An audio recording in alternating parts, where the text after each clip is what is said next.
Obamacare isn't popular with the vast majority of Americans. It's been that way for years. But you know it's bad when even congressional Democrats are starting to question the law. Best of the Web columnist James Taranto joins me now. James, what are the problems that liberals have finally figured out about Obamacare? Well, the Senate Finance Committee held hearings last week, and at least 4 Democratic members of this committee raised various problems with, as they put it, the implementation of Obamacare.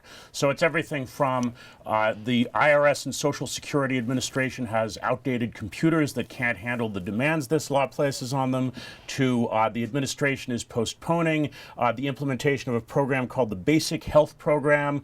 There's an IRS ruling that is going to result in some people losing their family coverage from their employers. The whole thing is just a mess. They're saying it's because of the way the administration is implementing the law. But not just because of inherent problems that the law itself creates. Well, let's take, for example, the IRS ruling that I mentioned. I think you have a quote from Senator Wyden. Let's put that up on screen. So we've got millions, I'll just read this for viewers out there. We've got millions of people, working class, middle class people, who are going to be pushed into a regulatory health coverage no man's land. Right. Now, this is because the way the IRS has interpreted a section in the law having to do with the tax treatment of employer-provided insurance. Remember, President Obama said, oh, if you like your current insurance plan, you'll get to keep it. That's turned out to be a false promise. Well, okay.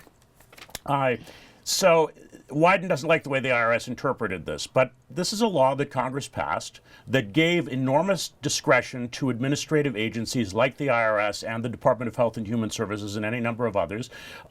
If Congress is delegating this authority, the administration has to make these decisions. And he voted for the law. Well, not only that, but any one of these senators who's complaining could have prevented this whole fiasco, because they needed 60 senators to bring the vote to the floor. There were exactly 60 Democrats. The vote was 60-40. This was on Christmas Eve 2009.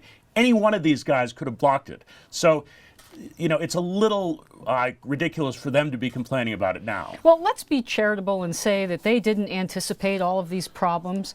What are they proposing to do about them? Well, wait, why is that being charitable to say they didn't anticipate all these problems? They passed this law. They imposed it on the country. It didn't occur to them that a 2,000-plus page law that nobody had read was going to have problems. So I'm not going to let them off the hook that easily. What they would like, I guess, is for the administration to implement it differently.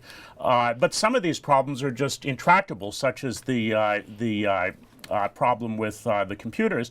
And of course, making changes in the law is going to be difficult because the Republicans now control the House. Republicans don't really want this law to work better. So they're kind of stuck with this white elephant. Well, you know, there is a lot of discontent across America with this law, very low level of support. It's not true that the longer we lived with it, the more we would like it.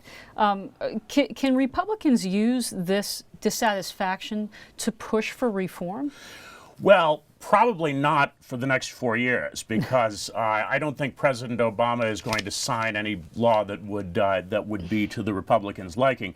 I suppose that they could use the leverage created by the necessity to make certain marginal changes to get other marginal changes along the lines that they'd want. So perhaps we'll see some trading like that out of sheer necessity, the way we've seen with some of the tax and fiscal issues. Okay, well, we'll have to leave it at that. Best of the Web columnist James Taranto.